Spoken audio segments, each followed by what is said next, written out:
All right, good morning. Guy Macpherson here, founder of the Trauma Therapist Podcast and the membership community Trauma Therapist 2.0. My podcasting workshop starts up again in 6 days.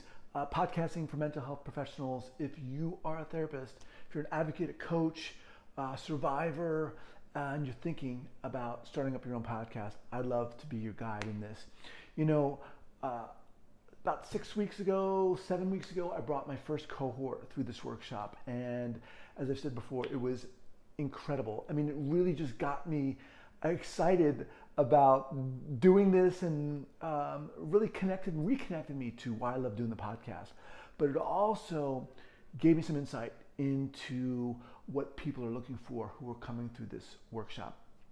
One of the things that starting a podcast, three things really here that I want to just briefly touch on. Three crucial things that it does. Number one, it's really connected me in the trauma community. I've been able to interview guests from all over the world, all different backgrounds, all different specialties related to trauma, addiction, mindfulness, and yoga. Number one. Number two, it's been a crucial, integral part of my business.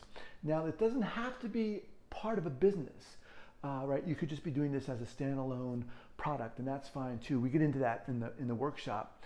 And the other thing it's done is it has just continually ignited me. When I get off these calls, the interviews with my guests, I am on fire. Why? Because I'm connecting with people, connecting with people's passion and inspiration for helping people who've been impacted by trauma, and that's what gets me going. So what gets you going, and how do you want to package that in a podcast?